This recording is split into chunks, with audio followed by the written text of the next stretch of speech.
E eu não gostava do meu nome, até eu descobri que o meu nome era por causa do meu pai. Isso quando eu era criança. Então, se eu tô falando aqui, onde é que eu quero chegar? O meu pai é caminhoneiro.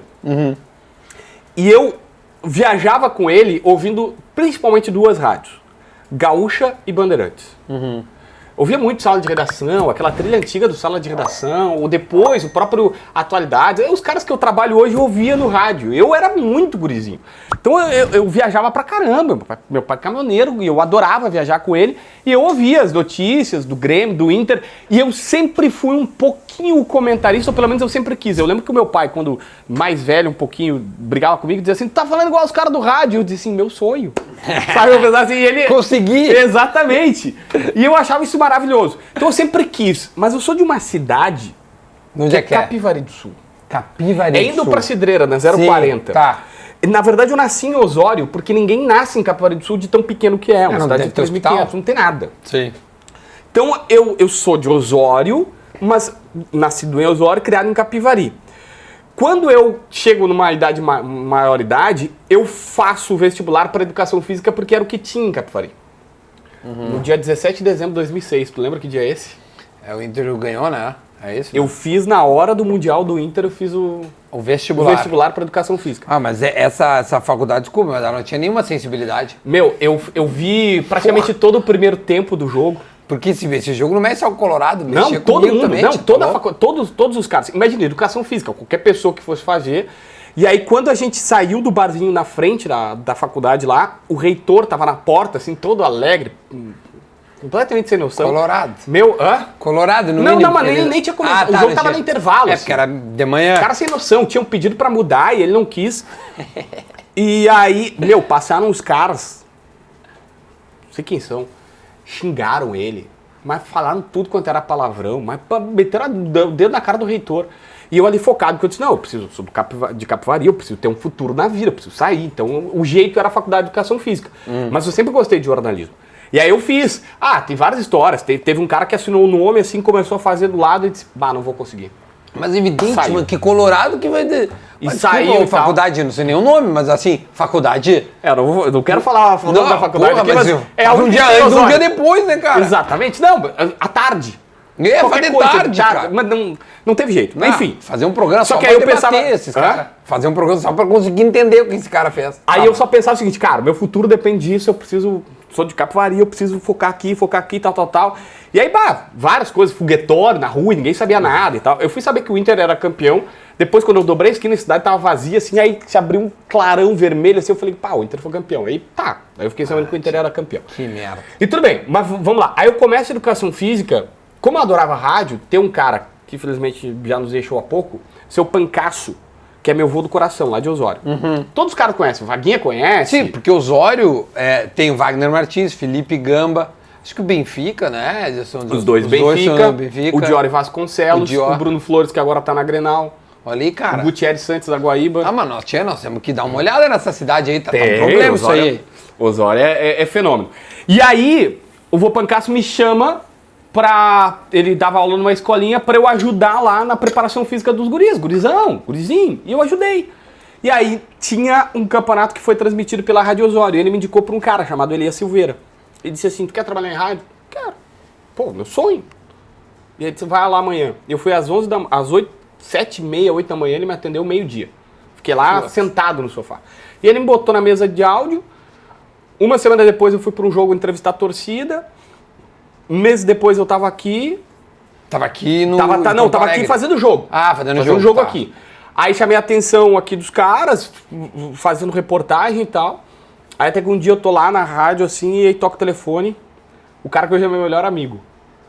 O Rodrigo Oliveira me liga. Sim. Boa tarde. Exatamente isso. Te deu boa tarde. Exatamente. E aí ele disse assim, o REC quer falar contigo. Que é um cara que eu tenho uma gratidão imensa. Ele Já tive minhas diferenças, né? mas o REC maravilhoso na minha vida, é o cara que é antes e pós ele, assim como o Meneghetti.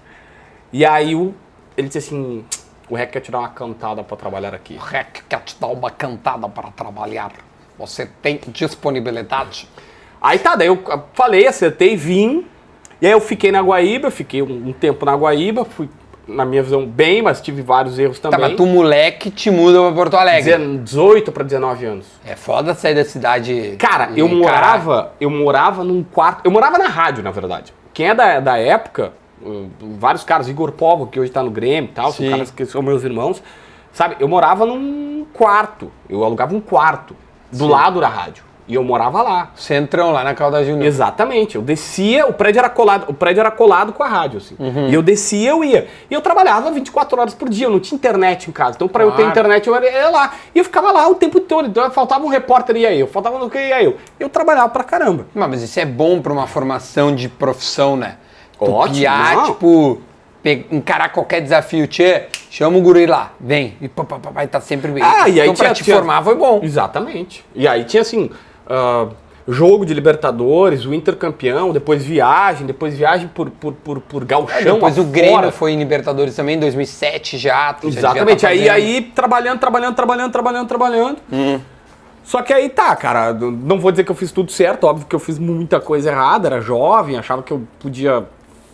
Mas desculpa. Eu sempre fui muito cara... Mas seguinte, errado em que sentido? eu tenho certeza que eu nunca fui mau caráter, mas eu sou o cara que eu vejo assim que tá errado, eu digo assim, Duda, tá errado. Nunca a pessoa, sempre o negócio. Só que eu sou metido, eu sou chato pra dedéu. Tá, mas Tu que entendeu? tipo de erro? Tu falou essa frase porque tu deve ter lembrado de alguma coisa que tu fez. Ah, é que tem muita coisa que é bastidor, Duda, tem muita coisa que Mas é o que a gente gosta. Não, mas é que assim... Ai, como é que eu vou te Mas explicar? quando tu era, o que tu errou quando era pequeno, né? Quando tu era de início que tu julga que foi um erro? Vamos botar pra Grenal. Aí tá, eu saí da Guaíba demitido e eu vou pra Grenal. E passo menos de um ano na Grenal. Qual foi a demissão, por quê? Cara, na Grenal... Não, a demissão da Guaíba. Cara, na Guaíba não tem muita Direto situação de umas assim. limpezas assim, né? Não tem Rádio, muita assim. rádio é foda. Tem um outro bastidor, assim, que eu possa ficar sabendo, mas eu nunca recebi um feedback disso, assim, ó, o que tu fez errado, mas eu tenho certeza que muita coisa que eu fiz lá eu não faria hoje, Sim. por uma questão de Amadurecimento. Isso, de amadurecimento. Mas sabe claro. que o cara que tá querendo trabalhar pra caramba e quer ajudar, e aí vê o cara fazendo o supostamente errado, diz assim, acho que tu tá errado, porque tu não faz isso. Aí o cara olha e diz assim, mas chato. Exatamente. Aí o cara olha e diz assim, tem 18 anos, o que tá falando? Sim. Sabe? E aí tu vai... E aí era uma coisa que hoje o tempo te mostra, assim, cara, não adianta ir por esse caminho, tu tem que ir por outro e tal.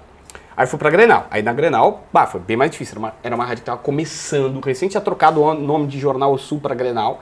E tinha muitas dificuldades, assim, de... Mas tu entrou em que estágio da equipe? Não, eu entrei, cara... Como repórter, como produtor, como estagiário? Eu entrei como repórter, mas entrei assim num contrato de experiência, eu ainda fazia faculdade, e aí o Thiago Suman me trouxe, que foi um cara bacana, batalhador pra caramba lá também, e aí cara, tinha várias... Teve uma chefe que um dia me chamou assim... uma cara de que aprontou, velho. Não, mas teve uma chefe, eu vou te contar uma história. Teve uma chefe que um dia me chamou, lá na Grenal. Vou falar o nome dela, senão eu me complico. Mas ela me chamou assim, e eu tenho... Se tem uma coisa que eu falo, é a verdade. Tá? Eu posso não falar, mas eu falo a verdade. Ela me chamou e disse assim, tu não é do nível da Grenal. Ela falou isso. Tu é um cara da ESPN. Tu sabe que tu vai pra ESPN. Eu falei, olha... Eu fui demitido da Guaíba e ninguém me quis. Como é que eu vou achar que eu vou pra ESPN? Aí ela assim, mas tu tá muito à frente dos outros aqui, tu dá muita informação, eu preciso que tu diminua isso. Diminua? Exatamente. Tipo, preciso que tu comece a trabalhar um pouco pior, cara. Tu tá indo muito bem. Exatamente. Aqui a gente não é uma rádio que quer ir bem. Aí eu disse assim, nunca vi isso, cara. Mas sabe aquela história, tipo, não posso perder o vestiário, tem que controlar todo mundo aqui e tal. Eu falei, eu vou fingir que eu não ouvi isso, eu vou levantar as costas. E eu era esse cara, entendeu? Eu vou fingir que eu não ouvi, só que eu fiz isso pra uma chefe, entendeu? Eu vou fingir que eu não ouvi isso, tchau. Isso não tá acontecendo. E eu saí. Não, mas quem tem que ser é a chefe, cara. Que pensa desse jeito. Eu também acho, mas assim, na época... A chefe tá lá ainda? Aí depois, não posso falar nada. Aí depois tu diz assim, pô, por que esse cara saiu? Claro, olha a atitude que esse cara tem. Sim. Só que assim, eu tenho certeza que na minha razão eu tô certo, bem. Na minha razão eu tô certo. E aí depois, o tempo...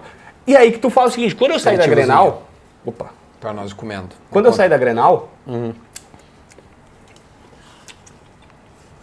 Eu já tinha uma boa rede de informação em vários caras.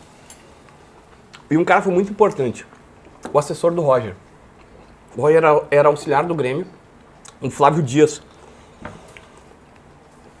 E ele disse o seguinte: o Roger tá saindo do Grêmio e tal, ele quer ser técnico, ele quer fazer uma entrevista contigo. Quero marcar uma entrevista contigo. Ele quer te dar uma entrevista. Tá. Foi a primeira entrevista que eu fiz no canal do YouTube. Eu não fiz por causa do YouTube. Eu fiz porque eu queria botar no meu blog. Porque eu montei um blog, do Blogspot, e comecei a escrever. Mas aí eu acho que tem uma coisa legal. Porque, enfim, já é a primeira visão de que o veículo tradicional, de repente, por tu ter essa proatividade meio mala, segundo as pessoas, tu trabalhando... Não, segundo eu mesmo. Não, e tu trabalhando sozinho e com uma boa rede de contatos, tu poderia fazer acontecer. Isso é 2014, nós estamos em 2014 isso. Eu fui demitido metade de 2014 durante a Copa do Mundo, mais ou menos. Cara, mas faz pouco tempo. É por isso que o teu canal é uma... Porque tu começa também, por começar antes, ter essa boa rede de contatos, ele... Aí ele queria. Lá. E aí eu fui na casa do Roger, entrevistei ele, fiz uma live. A live é qualidade horrível. Mas o Roger, maravilhoso. Maravilhoso, maravilhoso. Eu sou fã do Roger porque ele é pica das galáxias do que ele faz. Mas, tipo... ali foi recepção maravilhosa e tal, e fiz a entrevista, só que eu fiz no canal do YouTube para poder ter contexto para fazer pro meu blog que estava começando na época. E o meu blog, em uma semana, em um final de semana eu criei, e aí eu assim, ó, eu fui pra praia não, né? Eu fui pra Cidreira. Cidreira tem mar, mas não é praia. Sabe como é que era? Ó, não fui eu que falei. Beijo para Cidreira. Eu tô sempre lá, minha esposa tem casa lá. Mas eu sentei numa rede, cara, e eu li uns 40, 50 artigos de como trabalhar com blog. E eu disse, eu vou entender isso aqui. E eu criei um blogspot e em um final de semana deu 12 mil acessos. Fazendo as chamadas que me criticavam hoje, que todo mundo faz atualmente. Ah, porque ele caça clique, parará, parará. Botava. Tipo, o Grêmio tá perto de contratar jogador. Que na época todo mundo tinha, por conta do rádio, dizia quem era o cara e tal. E eu dizia, não, eu preciso que o cara clique, é meu trabalho. Claro. Eu preciso que tu entre lá. E aí tá, depois tem um cara importante, o Final Esportes me trouxe pra colocar no Final Esportes, e aí depois de um tempo eu comecei meu blog sozinho. Eu sozinho, gerenciando tudo, fazendo toda a gerenciação. Mas ele tá desempregado do veículo tradicional. Aí o blog me leva pra Band. Porque um dia eu dei que o Mabilha, o técnico do time B do Grêmio, ele tinha sido demitido, tinha saído. Ele virou empresário, né? E aí o Baldasso me manda uma DM. Meu, o Baldasso não é nada, ele não aumenta nada as coisas, né? Não, capaz. Quero te dizer que tu tem um blog e tu dá mais informação do que todos os repórteres do Rio Grande do Sul juntos. Tu tem que vir pra Band. Eu tô falando que tu tem que vir pra Band. E aí me contrataram da Band. E aí eu vou pra Band. E aí muda a minha vida. Também. Reportagem também. E aí muda a minha vida. Porque assim, a Band me trouxe pra grandes coberturas, pra que ano é isso? Isso é 2014 ainda. Ainda eu fiquei pouco tempo, entre aspas, desempregado. Mas eu fui pra Band... tempo de chamar atenção fazendo algo individual. Exatamente. E que já era o nascedouro do teu canal? Já era o nascedouro, porque assim, eu criei o canal lá, mas assim, eu ia pro treino sozinho. E eu filmava algumas coisas e botava no canal, porque não tinha tanto essa coisa dos clubes hoje com o canal do YouTube. Claro, óbvio. Com o bastidor e tal. E eu filmava treino, tinha cara que adorava ver treino. Só que aí o que eu fazia? Eu pegava e botava no YouTube, eu não divulgava pelo YouTube. Eu pegava o link do YouTube e botava no blog pro cara acessar o blog e ver no blog ali no YouTube. Claro. Tem o embedar, né? Embedar, exatamente esse o termo. Então, a lógica era o contrário. Hoje, depois de um tempo, virou. Claro. O YouTube é o carro-chefe. Porque o YouTube recomenda vídeos e as pessoas vão ao YouTube à procura, né? Claro, as nossas redes, né? Elas são notificações, vamos dizer assim, para o YouTube, né? No meu caso é o seguinte, nossa entrevista aqui, pode ter gente que viu diretamente no YouTube, recebeu a notificação do YouTube, ou pode ser o cara viu no meu Instagram, viu no meu Twitter, viu no meu Facebook, pô, tá ali a entrevista, vou clicar, pá, e assim vai. Isso tu fazia com o teu blogspot lá, com o teu blog. E aí na Band tu conseguia conciliar, então. Tu ia pra treino e ia pra coisa. Trabalhando pra caramba, né, Duda? Eu trabalhava muito. Até hoje eu meio que trabalho muito, mas é que depois de um tempo Mas assim, eu fazia muito treino, muito plantão. O treinador foi demitido, fica até 2, 3 da manhã. E aí eu, com o notebook, fazia as matérias e tal. Só que começou a ser uma coisa que gerava alguma repercussão. Mas tu não te remunerava ainda... Depois de um tempo eu comecei a remunerar. Não muito, mas blog remunerava. Mas não por criar Por conteúdo. AdSense. Por AdSense. Ah, por AdSense. Mesma coisa. No Eu tenho os Blogspot blogs, tinha isso. Não, é que daí eu fiquei pouco tempo no Blogspot. Até tem isso, mas aí eu criei um blog, primeiro do Final Esportes e depois um blog meu. Aí que depois de um tempo passou a ser maior do que a remuneração da Band. Né? Que é o que muita gente hoje opta pelo trabalho independente. Eu fui um desses caras, óbvio que não era só dinheiro, né, meu? Oportunidades e etc e tal. Mas daí tu sai da Band, né? Essa é a tua segunda época. Porque tu acabou de dizer, voltamos... Em 2017, eu tinha feito um jogo de seleção brasileira e me chamaram para uma sala, ia ter Grêmio e Botafogo na Copa Libertadores. Eu disse assim, tá. 17, me então. chamaram numa sala, eu tinha feito o jogo da seleção, achei, tô com moral na casa. Aí me chamaram numa sala, me entregaram um papelzinho. O Meneghetti tinha saído, tá? Então era mais o diretor. E aí me entregaram um papelzinho e disseram assim, olha, tu tá demitido, eu peço que tu não pergunte o porquê. Tu tá brincando, tia? Assim? Assim. Cara, quantas vezes tu foi demitido, cara? 3. De rádios, 3. Da Guaíba, da Grenal e da Bandeirantes. E aí eu falei assim, vamos pagar todos os direitos, tudo certo? Ele, sim, vamos. Nunca falei isso pra ninguém. Dá alta brama aqui, senão eu não vou falar. Que isso, tchê? E aí eu fui, aí teve vários caras, Simon Bianchini, foi um cara que brigou por mim, que foi, Meneghetti, foi um cara que já tinha saído ali da gerência geral e tal. Só que o Meneghetti viu que era uma injustiça e depois acabou me chamando. Ele foi sacana, que ele não me contou que ele tava voltando pra chefiar aqui, né? Ah, sim, ele tava no interior de São Paulo e aí foi aos pouquinhos voltando. Mas tu ficou muito chateado, meu, com isso aí? Tipo, te abalou, não era uma coisa que tu não esperava, pelo Não, jeito? a da Guaíba foi o que mais chateou, porque a da Guaíba era tipo, eu achava que eu ia ficar a vida inteira lá, sabe? Aquele cara que diz, eu cheguei aqui, eu achava que eu ia ficar o resto da vida lá. Não foi. Ali, era uma coisa que eu tava calejado, assim. E eu sabia que eu podia sobreviver com outras fontes. Na época eu tinha o blog, eu tinha outras situações e tudo mais. Então eu consegui me organizar na vida. Te organizar na Band lá. Sempre como repórter. Sempre como repórter. A única coisa que eu tinha feito até então. Tá, mas essa é a função. Quando o cara é repórter uma vez, o cara é repórter sempre. O cara não deixa de ser, o cara gosta de dar informação. Tá direitinho, Duda.